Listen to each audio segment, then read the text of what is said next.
Dan hari ini kita akan makan kenyang-kenyang. Semua khotbah topik besarnya adalah ketika Tuhan berkenan kepada seseorang. Kalau Tuhan itu berkenan kepada seseorang, ada perkara-perkara ilahi terjadi di hidup orang itu. Mari kita telusuri janji-janji Kristus sepanjang hari, total ada 5, tapi saya buka dulu 4.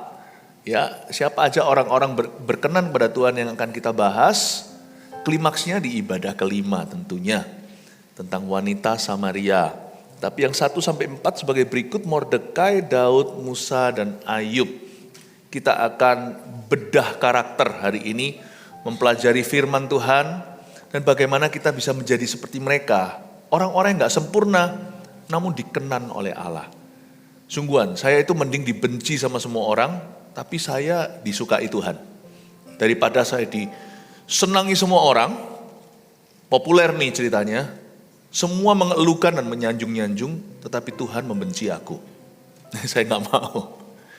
Sebab kalau dikenan Tuhan itu beda. Kita akan belajar dari Mordekai. Mari kita buka sama-sama firman Tuhan di kitab Mordekai pasal 6. Nggak ada saudaraku, nggak ada kitab Mordekai, belum dibuat dan tidak akan dibikin. Kitab Ester keponakannya. Ester itu anak asuhnya, si ratu. Tapi kita nggak bahas si ratu ini, kita akan bahas pamannya, Mordekai. Ketika Tuhan berkenan kepada seseorang, kali ini kita bahas Mordekai, Ester 6, ayat 1-14, Bible study ya. Ambil catatan. Cing Tian Pu Hui Chia, hari ini gak pulang. Kita akan belajar firman terus menerus sepanjang hari. Ini judulnya di Alkitab kita, Mordekai dihormati. Ayat pertama, pada malam itu juga raja tidak dapat tidur, maka bertitahlah baginda membawa kitab pencatatan sejarah, lalu dibacakan di hadapan raja. Dan di situ didapati suatu catatan tentang Mordekai yang pernah memberitahukan bahwa Bigtan dan Teres, 2 orang sida-sida raja yang termasuk golongan penjaga pintu, telah berikhtiar membunuh Raja Ahasiweros. Maka bertanyalah raja, kehormatan dan kebesaran apakah yang dianugerahkan kepada Mordekai oleh sebab perkara itu? Jawab para biduanda raja yang bertugas pada baginda, kepadanya tidak dianugerahkan sesuatu apapun. Berhenti di sana. Saya kasih background story kalau yang kurang familiar dengan cerita ini. Ini adalah cerita tentang pemusnahan orang Yahudi. Minimal musuh-musuh Israel mencoba untuk melenyapkan bangsa pilihan. Siapa tahu ternyata ratu yang menggantikan ratu pertama, namanya Vasti, itu seorang Yahudi, namanya Ester. Karena orang Yahudi kan tersebar di mana-mana akibat penjajahan. Jadi salah satu gadis desa yang terdampar di negeri orang itu cantik. Dan dia dipilih menjadi ratu berikutnya, menggantikan Ratu Wasti yang dipecat oleh sang suami atau baginda. Siapa sangka bahwa semua kejadian itu sebenarnya Tuhan mempersiapkan jalan. Kadang-kadang untuk menyelamatkan satu bangsa, Tuhan itu bisa mengutus satu orang dulu yang dianiaya. Tapi kalau orang itu berkenan pada Allah, dialah lakonnya. Yusuf contohnya, dia dijual oleh saudaranya kepada seorang saudagar Ismail. Dilempar ke dalam sumur. Siapa sangka bahwa meskipun dia pergi itu dalam belenggu, di penjara, ya, Yusuf akhirnya masuk penjara di sana, sungguhan, karena difitnah oleh keluarga Potifar. Siapa pernah menduga kalau Yusuf itu diizinkan Tuhan pergi jauh demi menyelamatkan orang-orang serumahnya. Ternyata di Mesir, singkat cerita, dia bijaksana, jadi pemerintah, lebih pangkat malahan daripada Firaun.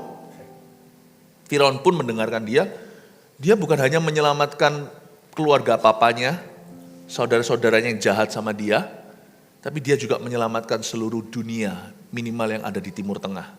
Mesir luput dari kelaparan akibat hikmat-hikmat Allah pada seorang Yusuf.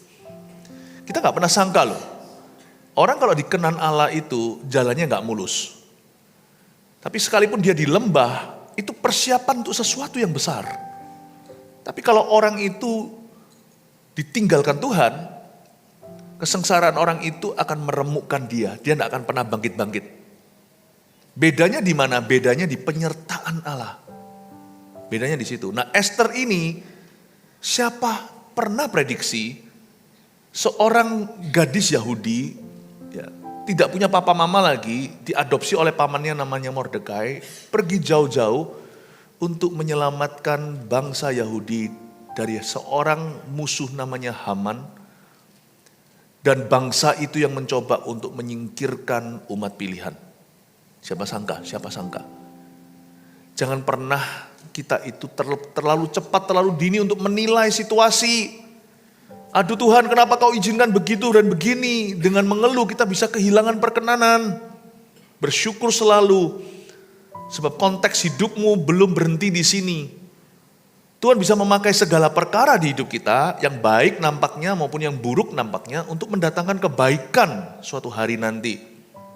You never know, kesengsaraanmu sekarang itu bisa nanti mendatangkan berkah. Yang penting perkenanan Allah. Kalau Allah di sisiku, siapa lawanku? Kalau Allah di pihak saya, siapa lawan saya? Yang penting itu, jangan kehilangan hadirat Allah. Jangan kehilangan firman-Nya. Kau dan aku harus punya firman Tuhan senantiasa jadi pegangan tiap hari dalam hidup kita.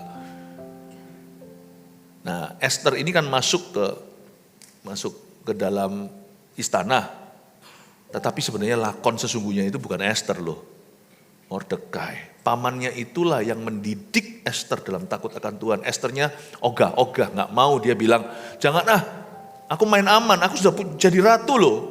Kalau mereka tahu aku Yahudi mati, bangsa Yahudi dalam ancaman, dia gak mau berbuat sesuatu. Persis seperti orang Kristen yang pasif kan, peduli amat itu urusan pendeta, itu urusan gereja. Lalu Mordekai pamannya yang merupakan ayah asuhnya, yang ngomong sama Esther, kamu jangan kira kamu ada di istana, kamu aman.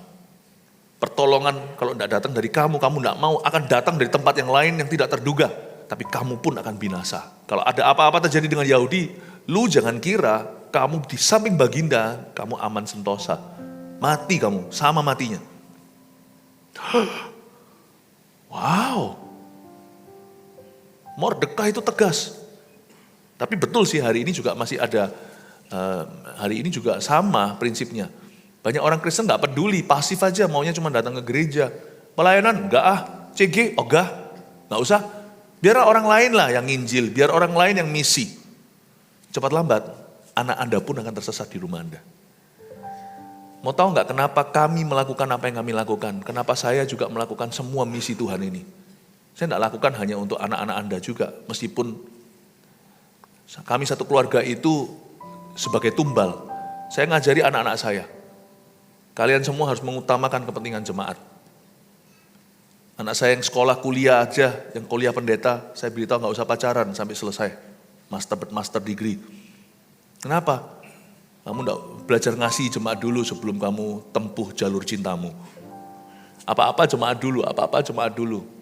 Tapi saya sebenarnya melakukan semuanya ini juga untuk anak cucu saya. Coba bayangkan sekarang, GMS ada di mana-mana. Anak saya yang kecil nanti akan sekolah ke luar negeri, puji Tuhan sudah ada ROSI. Anak-anak jemaat mau kemana? Sebut aja, mau ke Belanda, ada gereja kita. Sudah gak perlu kena pengaruh, kurikulum di situ ngeri sekali di Eropa. LGBT diajarkan seksualita, pornografi itu dari sejak SD. Oh, kita sudah ada gereja di sana. Jaga-jaga kalau ada anak jemaat di situ, ada jemaat yang pindah. Mau kemana? Amerika, kita ada. Kita ada. Mana? Australia. Australia sudah ada. 1.000 lagi jumlah jemaatnya di situ, satu kota. Bayangin gereja Indonesia di luar negeri bisa bunyinya 1.000. Mana lagi? Dan bukan hanya soal angka. Berapi-api. Malaysia, banyak. Kemarin kita barusan meresmikan gedung kita di ROSI Kucing. Bayangin. Kucing pun, meong pun. Mau mana lagi? Sebut. Taiwan, ada. Hong Kong, ada. Mau nambah ibadah nih, gembalanya sudah kita kirim ke situ. Kamboja sebentar lagi, sabar, sudah ada CG-nya di sana. Padahal di situ tempat judi. Let me tell you, Mordekai berkata, lu jangan kira kamu tidak berbuat sesuatu, kamu aman. Kamu akan binasa. Kamu akan binasa. Kita harus melakukan sesuatu. Orang dikenal Allah itu tidak puas dengan berdiam diri. Orang yang dikenal Tuhan itu selalu melaksanakan kehendak Tuhannya. Dan Tuhan menghendaki kita untuk bergerak. Tuhan suruh kita aktif. Iman kita tanpa perbuatan dalam mati. Jadi dari dulu, dari sononya, iman itu tidak boleh pasif. Saya bersyukur ya, ini saya kasih backgroundnya. Cukup banyak backgroundnya, padahal saya masih ada banyak di sini. Jadi kita harus lanjut ya. Jadi sekarang kita mengerti Mordekai siapa kan? Mordekai itu adalah educatornya atau pendidiknya. Boleh dikatakan dialah papanya. Meskipun Esther bukan anaknya.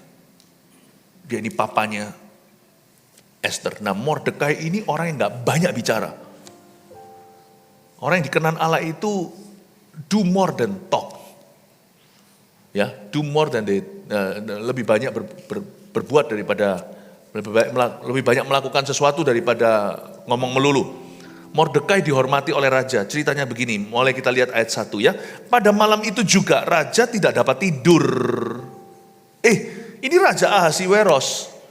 Dia lagi jaya-jayanya. Nggak ada musuh yang bisa mendekati. Dan dia itu super power atau negara adikuasa. Ini di zaman-zaman Persia, Irak, Iran sana. Zaman dulu kan mereka itu berjaya. Kenapa dia nggak bisa tidur? Karena Roh Kudus di Perjanjian Lama. Ini yang saya sebut sebagai insomnia ilahi. Insomnia adalah penyakit tidak bisa tidur. Ini penyakit lagi laris, khususnya setelah pandemi. Banyak orang stres, obat penenang itu laris manis. Tapi insomnia ini bukan penyakit kali ini yang dialami oleh Ahasiweros karena dia tidak dalam ancaman, dia tidak dalam krisis. Raja ini Baginda sedang berjaya, tapi malam itu dia nggak bisa tidur sekalipun dia menutup mata. Mengapa? Karena Tuhan bangunkan dia. Ini saya sebut sebagai divine insomnia, insomnia ilahi. Tahukah Anda? Orang yang berkenan kepada Tuhan itu kadang-kadang akan membuat orang tertentu, baik orang baik maupun orang jahat, gak bisa tidur gara-gara Tuhan banguni mereka. Jadi saya gak terlalu khawatir kalau saya sedang dalam masalah, saya tetap akan tidur di waktu tidur. Kalau saya gak bisa tidur, saya gak menghitung domba, terlalu banyak menghitung domba, saya hitung gembala. Ketika mataku tertuju pada Kristus, saya bisa tidur pulas. Gak seperti Mr. Bean yang gak bisa tidur, lihat foto domba, waktu tertidur. Kalau saya gak bisa tidur, ku pandang pada Kristus dan pada janjinya. Setahu saya dalam masalah seberat apapun juga, saya bisa tidur pulas. Iman itu kelihatan, didemonstrasikan di saat-saat krisis dalam hidup kita, bahkan di saat-saat kritis, bahwa orang yang beriman pada Tuhan pada malam hari, waktu tidur, dia bisa tidur. Buktikan imanmu. Sekalipun stresmu besar, kalau waktunya tidur, tidurlah. Sebab Mazmur 127 berkata, Tuhan memberikan kepada yang dicintainya tidur. Atau lebih tepatnya, Tuhan memberikan kepada yang dicintainya pada waktu dia tidur. Jadi, jikalau bukan Tuhan yang membangun rumah, sia-sialah orang membangunnya. Jikalau bukan Tuhan yang menjaga kota, sia-sialah engkau menjaganya. Sia-sialah engkau bangun pagi-pagi dan melembur sampai malam-malam hari. Kalau Tuhan tidak membangunnya bersama denganmu. Dan Tuhan memberikan kepada yang dicintainya pada saat dia tidur. Saya percaya kalau siang harinya saya berdoa, malamnya saya berhak beristirahat. Tinggalkan pil penenangmu kalau ada di sini masih bergantung pil tidur. Jangan langsung cabut begitu, kembali ke dokter supaya dikurangi dosisnya. Obat tidur bukan solusi jangka panjang. Itu akan kena nanti efek sampingnya. Orang tidak bisa tidur itu jawabannya tetap hanyalah satu. Percaya kepada Tuhan. Dan kenapa orang tidak bisa percaya pada Tuhan? Karena dia merasa dirinya berdosa dan tidak layak. Apapun itu yang membuatmu merasa tidak layak dan tertuduh, selesaikan agar Anda berkenan. Sebab orang yang berkenan pada Tuhan bisa tidur pulas. Mengutip kata-kata seorang pemazmur yaitu Daud, dia berkata begini, sekalipun 10.000 orang rebah di sisi 10.000 di sisi satuku, kekuatanku tetap adalah Tuhan, gunung batuku. Saya dorong setiap kita, apapun itu masalahmu, mungkin pekerjaan Anda, mungkin soal bisnis Anda sedang masalah atau keluarga, mungkin di sini ada anak muda yang papa mamanya geger melulu sudah di ambang-ambang perceraian. Mungkin ada juga di sini yang bagi orang-orang tua persoalan apa sih, tapi bagi orang muda itu persoalan yang real, putus pacar, broken heart, cinta tidak diterima, whatever it is. Jangan izinkan suasana hatimu merampas sukacita dan damai sejahteramu. Pada saat Ahasiweros gak bisa tidur, Mordekai sekalipun dalam ancaman, seluruh bangsanya itu akan dipunahkan, Mordekai tidur pulas. Jadi kalau Anda gak bisa tidur, musuh yang beria-ria. Tapi Tuhan menyediakan hidangan bagi orang-orang yang dikenannya di hadapan para lawannya. Ya. Hati-hati kalau dalam film kungfu. Kalau Anda lihat semua orang lari dari depot itu ketika ada 5-6 preman pakai pedang dan golok yang besar. Lalu ada satu di sana yang compang-camping pakai topi petani. Bawaannya cuma satu tongkat saja. Tapi dia bisa tidur dengan santainya. You be careful, itu yang sakti. Semua orang lari, dia liatin kenapa dia masih tidur begitu. Tidurnya pun gaya begini. Gaya Jackie Chan zaman dulu. Pakai kipas-kipas begini. Anda hati-hati. Meskipun ini fiksi, itu yang sakti. Setan tahu kok siapa yang panik, yang gak bisa tidur malam hari. Kadang-kadang iman malah pada malam hari itu bukan didemonstrasikan lewat berdoa. Bisa gak tidur dalam masalah? Saya bisa. Saya gak berani khotbahkan kalau saya tidak praktekkan. Tidur saya. Tidur. Saya dorong Anda untuk memahami ini. Kalau Tuhan berkenan kepadamu, tidurlah anakku. Nanti yang gak bisa tidur adalah musuhmu. Yang insomnia itu raja. Tuhan akan membuat orang lain yang gak bisa tidur gara-gara Anda. Cetusan iman kita adalah Allahku, penjaga Israel tidak pernah terlelap. Ngapain aku berjaga? Dia yang menjaga aku. Waktu berdoa, berdoalah, semua indah pada waktunya. Waktu kerja, kerjalah. Waktu kerja jangan bengong. Jangan mikirin gini. Waktu di gereja, jangan mikir kerja. Kalau ibadah, pikir firman. Waktu tidur, tidur. Waktu bangun, bangun. Jangan seperti beberapa orang, kalau siang hari kelelawar. Malam hari dia begadang.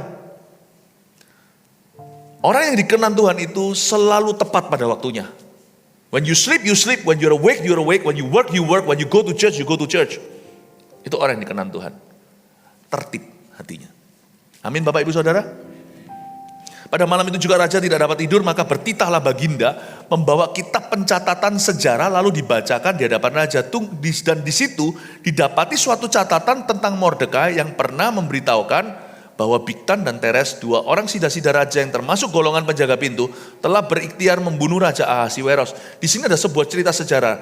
Raja zaman dulu itu belum ada HP. Jadi hiburannya itu kalau dia lagi nganggur, atau pikirannya masih aktif, pernah nggak kalau Anda sudah diranjang tapi pikirannya masih aktif? Kalau zaman sekarang langsung scrolling IG, TikTok segala. Kalau zaman dulu dia minta scroll, bukan scrolling, dia minta scroll, minta gulungan kitab. Raja itu punya library atau perpustakaan. Comot salah satu A, B, C, D, E, F, G, H, I, J sampai Z, dia pilih salah satu, suruh panitera ambil, bacakan ke dia malas baca. Dan kok bisa hari itu malam itu ketika raja insomnia, gara-gara Mordekai ini, gara-gara Israel. Raja minta dibawakan kitab pencatatan sejarah, betul ya? Tapi di ayat 2, di situ didapati suatu catatan tentang Mordekai. Dari ratusan, saya bayangkan ribuan buku di perpustakaan raja atau library, kenapa kok bisa terpilih buku yang satu itu, di mana ada cerita Mordekai dan jasanya dulu pernah menyelamatkan raja dari konspirasi. Dari satu buku itu yang isinya mungkin ratusan halaman, kok bisa tepat di halaman itu cerita tentang Mordekai. yang raja tidak tahu. Saya beritahu ya, orang yang dikenan Tuhan itu mengalami banyak kebetulan. Kebetulan yang menguntungkan dia. Jadi orang yang hoki itu ada ternyata, tapi hoki itu tidak sesuai dengan yang dikira manusia, arah angin atau apa. Atau barang tertentu kau pasang di rumahmu. Atau horoskop bilang apa tentang dirimu. Oh, si Libra gak boleh jadi sama si Cancer. Ya memang, lebih baik Libra jangan kena kanker. Paham ya? Gak ada hubungannya. Hoki itu ada. Hoki itu adalah bagi orang yang dikenan Allah. Bukan berarti hidupnya mulus tanpa masalah. Jangan salah.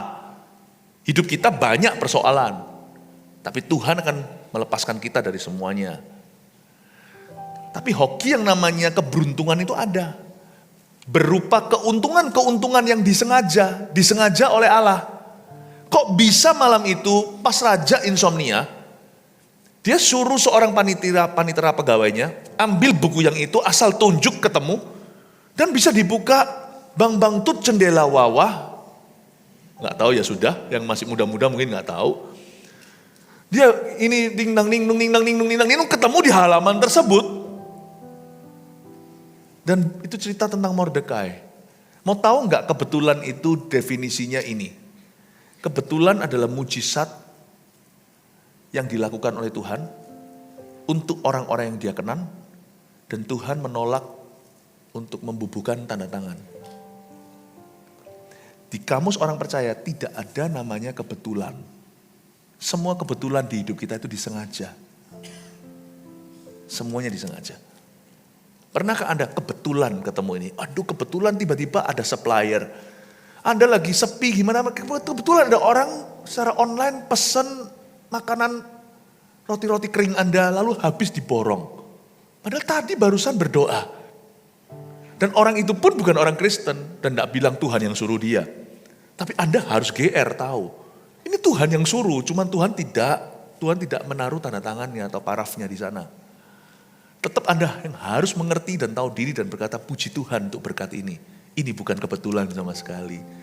Kok bisa malam itu dia gak bisa tidur? Yang dipilih itu pun bukan raja yang pilih-pilih, raja paling asal tunjuk. Panitera itu bisa pilih buku itu dan bisa jatuh di halaman tersebut. Mungkin dari 479 halaman, ini adalah halaman yang ke-123. Kok bisa pas di sana? Luar biasa ya Tuhan itu ya. Coba sekarang kita lihat. Ayat 3, maka bertanyalah raja kehormatan dan kebesaran apakah yang dianugerahkan kepada Mordekai oleh sebab perkara itu. Jawab para biduanda raja yang bertugas pada baginda, kepadanya tidak dianugerahkan suatu apapun. Pernahkah Anda merasa kebaikan Anda tidak pernah diperhitungkan? Jasa Anda loh tidak pernah dibicarakan? Jangan takut. Upahmu itu pada Tuhan. Sama seperti Mordekai. Mordekai bukan orang yang tukang nuntut. Naik gaji. Gajinya nggak dinaik-naikkan. Lalu habis itu jasanya tidak pernah dibalas budi. Tapi Tuhan bisa buat suatu kebetulan suatu malam hari. Para biduanda raja yang bertugas pada baginda memberitahukan bahwa Mordekai itu belum sama sekali di reward loh. Jangan takut, barang bagus itu gak bisa lama-lama disimpan. Demikian pula barang busuk. Orang yang munafik ya, coba gak percaya. Coba Anda simpan api di dalam baju Anda. Cepat lambat teman-temanmu akan tahu ada asap. Atau coba Anda simpan bandang asap, ya, yang nggak berasap lagi, coba simpan di tas Anda. Atau simpan di tas Anda. Nggak usah seminggu, 3 hari kemudian akan bau, semua orang akan tahu lu kok bau. Anda nggak bisa simpan barang busuk lama-lama, pasti ketahuan. Mau disalepi, mau diselaputi dengan berbagai macam kerohanian juga percuma. Tapi barang bagus juga gak bisa lama-lama disimpan. Pasti ketahuan. Makanya itu orang-orang yang selalu suka promosi dirinya itu ngapain sih? Kalau memang sana barang bagus, gak usah promosi diri, cepat lambat Tuhan akan mempromosikan. Paling enggak orang lain juga akan ketahuan. Anda gak dihargai misalnya di satu tempat. Nanti ya tempat lain yang tahu harga Anda semua akan satu persatu bidding on you. Semua satu-satu akan perang harga untuk Anda.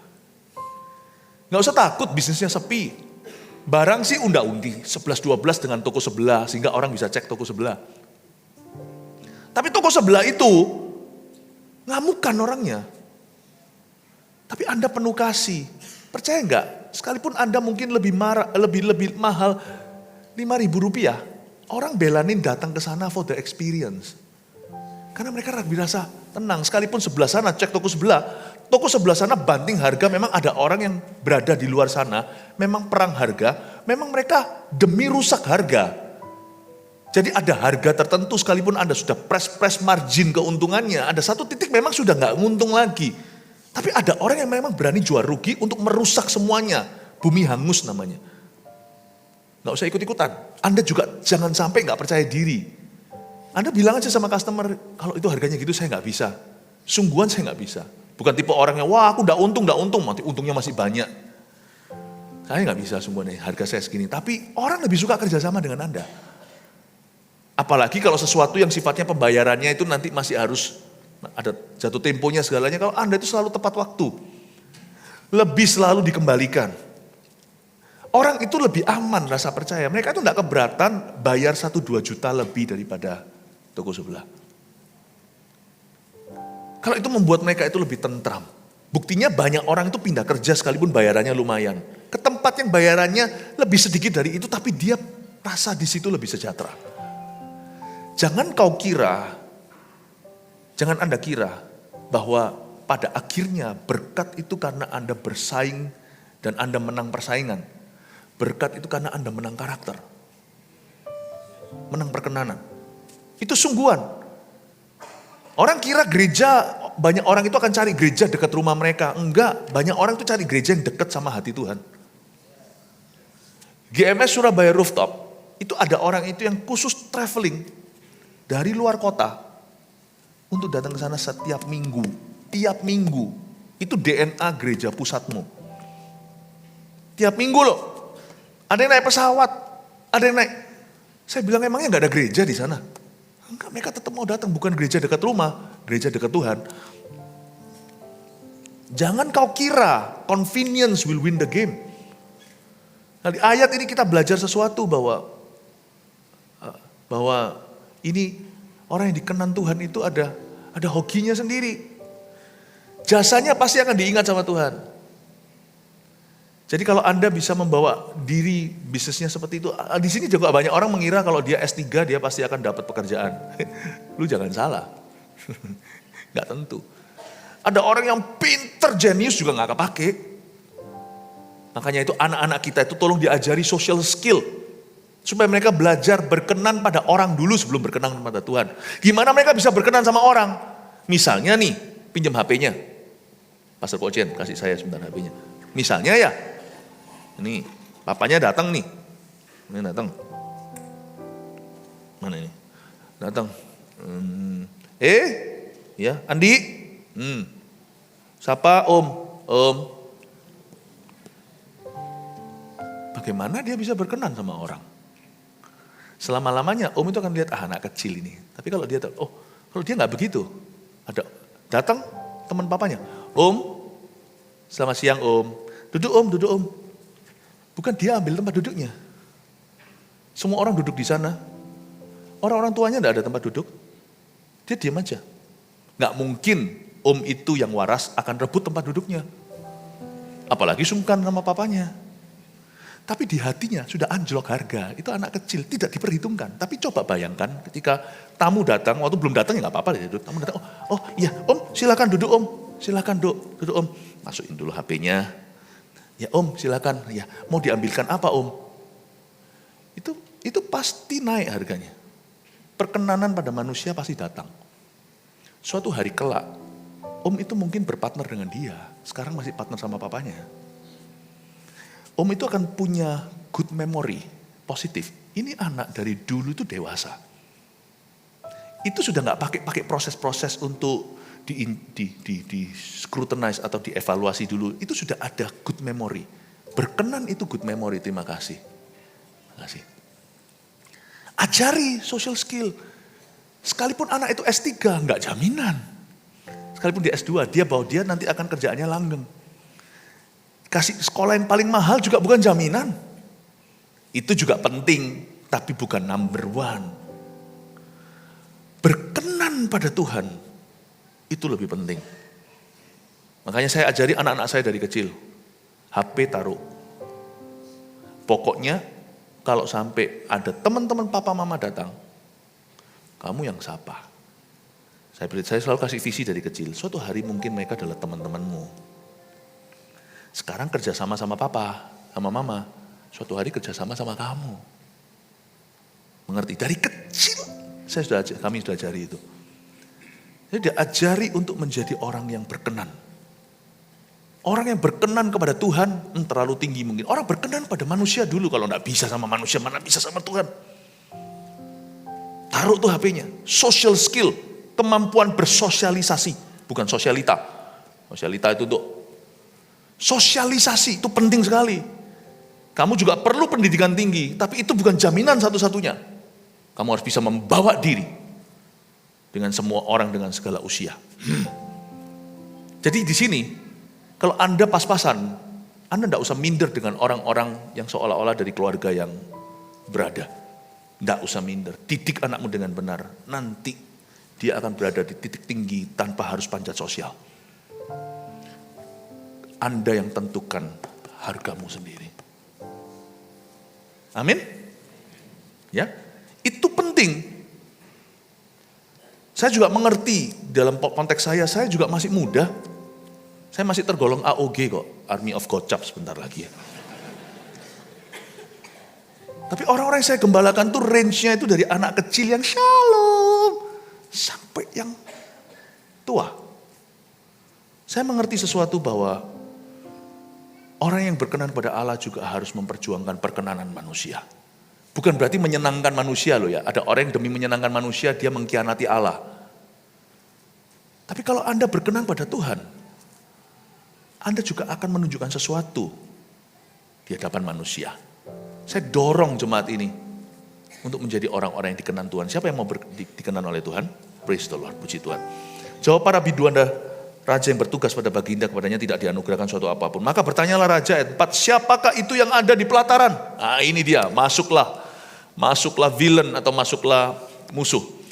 Pada waktu itu Haman baru datang di pelataran luar istana raja untuk memberitahukan kepada baginda bahwa ia hendak menyulakan Mordekai pada tiang yang sudah didirikannya untuk dia. Aduh Haman, kamu datang 5 menit telat.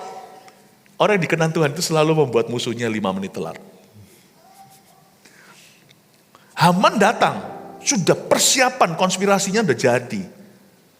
Cuman kedahuluan malam itu sama insomnia raja. Gak mungkin toh Haman berani datang ke baginda tengah-tengah malam. Taruhlah pukul 3 pagi, subuh-subuh. Gak beranilah dia. Minta dipenggal apa, zaman dulu itu kan bukan demokrasi. Ini kan otorikrasi, otoriter. Raja jam 3 kok diganggu. Bukan jam kantor lagi. Jadi Haman sangat lumrah dia datang pagi hari. First thing first, pagi-pagi. Jangan kira musuhmu malas. Setan tuh rajin. Orang-orang dunia yang jahat, yang tidak punya Tuhan, yang betul-betul keji, yang betul-betul tega, itu kadang-kadang lebih rajin dari orang-orang Kristen. Orang Kristen tidak boleh malas. Pagi-pagi hari dia langsung datang ke ruang raja. Datang dengan rencana yang sudah matang-matang dipikirkan. Yaitu dia mau menyulakan atau menggantung Mordekai pada tiang yang sudah didirikan. Dia sudah datang dengan semua report-reportnya. Orang Yahudi itu gini loh. Andai kata raja tidak baca buku tentang Mordekai, pasti raja percaya kata-kata Haman. Kenapa? Karena Haman ini penasihat raja. Tangan kanan. Saya yakinlah, raja gak tahu apa-apa tentang Mordekai, apalagi itu orang asing, orang Yahudi itu kan minoritas. Raja pasti kemakan cerita. Untungnya raja insomnia. Jadi Tuhan itu bisa tepat waktu ya luputkan orang Yahudi ya. Coba kalau raja bobok hari itu, baru sikat gigi langsung ting tong, itu Haman masuk. Udah gak ada kesempatan Allah bekerja di tengah-tengahnya, memutar balik hati raja. Kok bisa malam itu gak bisa tidur? Baca buku ternyata baik pustaka Raja Wali. Pas kebaca tentang Mordekai, tolong dia. Jadi semua berita busuk apapun yang Haman mau bawa sudah dipatahkan karena Raja udah melihat bukti, tertulis dalam sejarah negeri, seorang Yahudi pendatang namanya Mordekai pernah menyelamatkan raja dari konspirasi dengan membocorkan perencanaan musuh. Wow, saya bisa bayangkan kalau raja nggak ngalami malam tidak bisa tidur itu, matilah Haman. Datangi penasihat raja dan berkata, Pak Baginda, di negeri kita itu ada sekelompok orang. Dulu itu zaman dulu dalam sejarah mereka itu semuanya budak. Jahat-jahat aja. Ini ya, tunjukkan. Dia pasti tunjukkan, dia pasti pintar lah. Yahudi yang busuk kan pasti ada. Ini ya, nilep uang orang lokal loh. Yang ini ambil tanahnya orang lokal. Yang ini begini. Nah, terakhir keluarkan pasti. Gak bodoh lah kita tahu lah caranya gimana menghasut. Dia pasti berkata, ini yang namanya Mordekai. Mordekai ini jahat. Dia itu membuat konspirasi begini dan Esther itu ditaruh di situ memang untuk menguasai hati raja, diracuni sama ratu sendiri. Soalnya, ternyata tahu, ternyata begini. Pasti raja buta. Bunuh aja. Tapi untungnya sebelum Haman datang sudah ada episode dengan Tuhan. Dan itu terjadinya malam hari waktu Mordekai pasti tidur. Tuhanku serahkan nyawaku kepadamu. Seharian ini aku sudah bekerja, pagi tadi aku sudah saat teduh. Terima kasih Tuhan, sekarang waktunya aku tidur. Berkati Esther anakku yang ada di istana. Dalam nama Yesus, amin. Tidur, Tuhan bekerja. Lu bangun, Tuhan terlelap. Pilih salah satu. Dia memilih untuk menyerahkan ke tangan Tuhan. Dan Tuhan bekerja malam hari itu membuat raja tidak bisa tidur. Haman masuk pagi-pagi. Masuk ke perangkap. Ini lucu cerita ini penuh dengan humor. Tapi berakhir horor.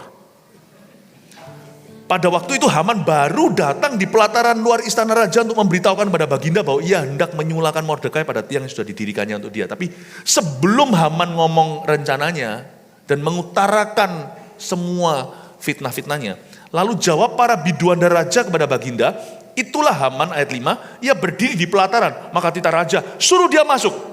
Karena Haman ini kan IO-nya dia. Setelah Haman masuk, bertanyalah raja kepadanya. Ini yang di sini lucunya. Apakah yang harus dilakukan kepada Mordekai? Betul?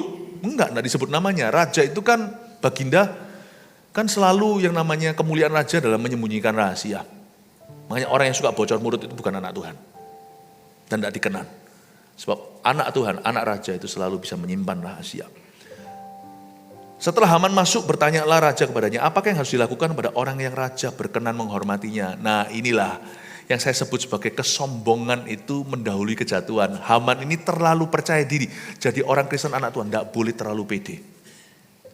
Jangan terlalu percaya diri. Orang yang dikenan Tuhan itu selalu mawas diri. Kalau Anda sekarang berada di atas, jangan merasa di atas angin. Kalau Anda di bawah, jangan ratapi nasibmu. Rodamu masih bisa berputar kok. Tapi yang di atas juga harus hati-hati. Haman ini tidak punya Roh Kudus. Ini kedagingan. Makanya orangnya begini. Kata Haman dalam hatinya ayat 6. Kepada siapa lagi raja berkenan menganugerahkan kehormatan lebih daripada aku? You don't know Haman. What's going to happen? Apa yang akan terjadi? Aduh Haman. Kalau dia punya Roh Kudus, dia pasti sabar. Dia pasti tanya dulu. Jangan jadi orang yang dikenan Tuhan, yang punya roh Allah, tidak akan tergesa-gesa konklusi pada sesuatu. Baru dengar cerita sedikit, ikut huru-hara. Dari 1000 orang yang huru-hara nanti ditanya interview, masing-masing punya alasan sendiri, tidak tahu untuk apa dia huru-hara hari ini. Jangan gampang tersulut. Selalu get the facts right, dapatkan faktanya dulu. Apa-apa itu selalu cari tahu dulu. Kalau nggak dengar sendiri jangan percaya. Zaman sekarang kan lucu. Termasuk anak-anak Tuhan. Dapat berita-berita masuk di dalam WA kita aja langsung kita forward-kan. Padahal itu hoax semua. Dari 10 berita itu 9 hoax. Tapi kita bisa cepat. Dari sini kita tahu bahwa yang namanya sumbu orang sekarang itu pendek. Bukan hanya emosi atau emosional. Sumbu objektifnya itu juga pendek. Dia tidak uji dulu.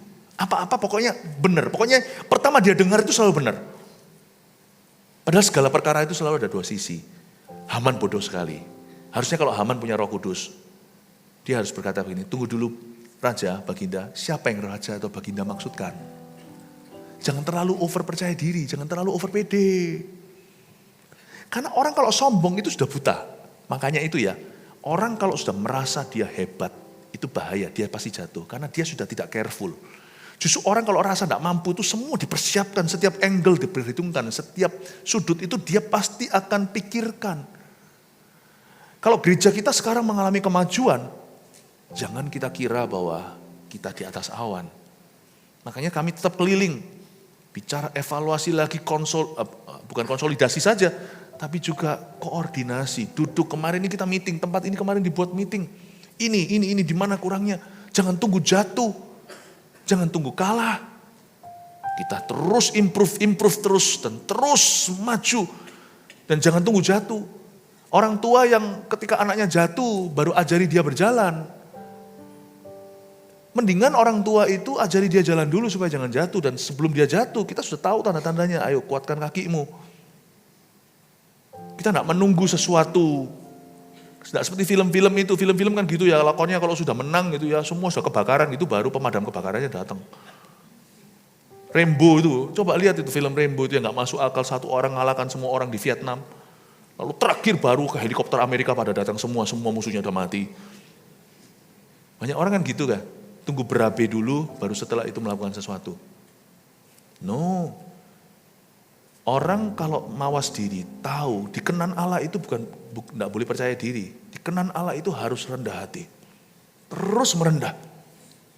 Terus benahin diri. Sebab orang yang begitu, dia tidak akan jatuh. Dia akan jaga. Haman sudah sok percaya diri. Wah, siapa lagi kalau bukan gua? Mari kita lihat kelucuan cerita ini. Oleh karena itu jawab Haman kepada raja mengenai orang yang raja berkenan menghormatinya. Lihat ya, sarannya dia ya. Karena dia mikir dirinya. Hendaklah diambil pakaian kerajaan yang biasa dipakai oleh raja sendiri. Wah, dia kepingin pakai bajunya raja.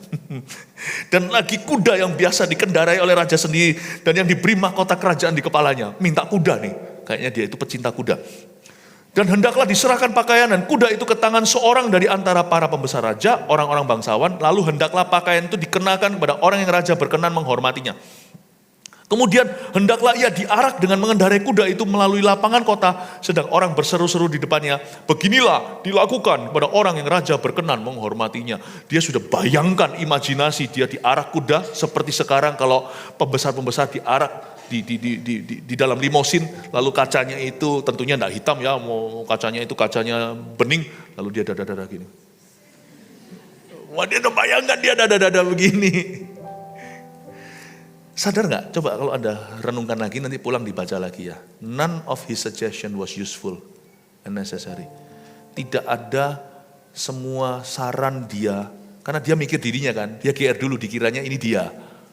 Semua yang dia sarankan nggak ada satu pun yang berguna, nggak ada satu pun yang perlu. Habis-habiskan APBN aja ini. Ini habis-habisin anggaran aja. Pakai kuda ininya itunya, kuda kan makan rumput. Coba kalau Anda baca, nggak ada yang penting. Karena dia mikir tentang dirinya. Jadi orang itu kalau tidak dikenan Allah, biasanya hatinya duniawi untuk hal-hal yang tidak penting sama sekali. Kita itu kalau dikenan Tuhan ya, pikirannya satu. Coba lihat ya, kalau ini otak bisa dibedah kalau ada Roh Kudusnya. Semua itu akan ada satu, fungsional, semuanya fungsional. Anda mau masuk di switch manapun di otak kami, yang ada Roh Allah di dalamnya, Anda tidak akan melihat keisengan, gaya-gaya, nggak ada. Orang kalau dikenan Tuhan dan dia punya Roh Allah, tidak akan kebanyakan gaya. Semuanya itu fungsional. Everything itu fungsional. Kalau estetik, kalau ada sesuatu yang namanya kecantikan, itu hanya sedikit touch sana sini hanya untuk membuat pemanis. Semua orang yang dipenuhi Roh Kudus, bedah otaknya. Setiap corner, setiap sudut itu berfungsi semua. Fungsional. Ini enggak ini. Minta ini itu. Saya tunjukkan ya. Akhirnya apa yang terjadi ya. Dia kecele sekali. Ternyata itu adalah orang yang mau dia bunuh. Maka titah raja kepada Haman. Wah, ayat 10 ini membuat anjlok hatinya. Segera ambillah pakaian dan kuda itu seperti yang kau katakan ini. Dan lakukanlah demikian kepada Mordekai. Eng. Orang Yahudi yang duduk di pintu gerbang istana, sepatah kata pun janganlah kau lalaikan daripada segala yang kau katakan itu. Mordekai happy? Enggak, coba lihat ayat 11. Lalu Haman mengambil pakaian dan kuda itu dan dikenakannya pakaian itu kepada Mordekai. Kemudian diaraknya Mordekai melalui lapangan kota itu. Mordekai akhirnya lubang yang digali oleh Haman dia jatuh sendiri ke dalamnya. Upah yang disarankan oleh Haman, Mordekai yang dapat semua. Ini namanya memutar balikkan tangan. Sedang ia menyerukan di depannya, beginilah dilakukan pada orang yang raja berkenan menghormatinya. Ayat 12, kemudian lihat ya, setelah selesai, kembalilah Mordekai ke pintu gerbang istana raja, tapi Haman tergesa-gesa pulang ke rumahnya dengan sedih hatinya dan berselubung kepalanya. Anda baca ayat 12, saya semakin mengagumi seorang yang berkenan pada Allah namanya Mordekai. Kalau Anda punya anak laki-laki, mungkin ini bisa jadi pertimbangan. Kalau anaknya masih di perut ya, jangan diganti namanya sekarang. Mordekai is a very good name. Ini orang saya lebih kagumi dari Esther, karena ini bapak rohaninya. Kemudian kembalilah Mordekai ke pintu gerbang istana raja. Coba catat. Mordekai tidak terus terbawa, terbuai. Wow, terbuai, aku dihormati. Wow, ya dia nggak begitu. Langsung balik ke pintu gerbang istana raja. Kalau Anda baca di ayat-ayat lain, saya nggak bisa bahas semua. Itu adalah kantornya. Tempat dia itu kerja di istana sebenarnya. Tapi nggak pernah dipandang jasanya. Karena dia minoritas. Mordekai langsung balik kantor. Langsung kerja urusan dia, apalagi dia tahu bangsa Israel dalam bahaya. Termasuk keponakannya sendiri namanya Esther si ratu itu tidak luput dari situ. Dia juga tidak akan diluputkan. Mordekai langsung balik ke istana. Balik perang, balik kerja. Sangat langsung ke misi. He wasn't even enjoying semua show itu. Dia nggak menikmatinya. Orang yang dikenan Allah, yang penuh Roh Kudus itu, kita semua a man on the mission. Nggak ada, kita nggak menikmati. Tamasya boleh, vacation atau liburan, cuti bersama apa. Ada hal-hal yang kita nikmati, tapi kita tidak akan menikmati penyanjungan orang, fasilitas yang diberikan. Oh enggak. Kemarin anak saya share sama saya, Jeremy, setelah pelayanan di AUG dan di Voltage, dia bilang, Dad, Tuhan taruh sesuatu dalam hatiku. Aku selalu meminta untuk dipakai Tuhan secara luar biasa. Aku tidak mau jadi biasa dengan pemakaian Allah. Aku tidak mau jadikan itu sebagai hakku yang harus kutuntut padanya. Bagus, kamu jaga hati seperti ini. Kamu akan jadi hamba Tuhan yang berkenan. Jangan fasilitas dielukan, kemudahan yang diberikan, semuanya itu jangan di-enjoy. I have a mission. Pikirannya cuma satu ya, bukan mau mati ya, panjang umur tapi, karena misi kita panjang. Saya cuma punya satu prinsip dalam hidup ini. I do my job, I die. Udah itu aja. Terlalu kaku, terlalu keras orangnya, enggak. Kalau saya tidak punya disiplin kayak gini, semua tempat itu basah bagi setiap kita. No, kita hanya lakukan misi kita, makananku ialah melakukan kehendak Allah dan menyelesaikan pekerjaannya. Dan once I'm done, saya mau seperti Tuhan Yesus. Time to go home. Tidak akan ada sesuatu yang saya enjoy di sini. Kecuali hal-hal yang ada di bawah kolong matahari untuk bisa dinikmati dengan sah. Sebagai kekasih-kekasih Allah.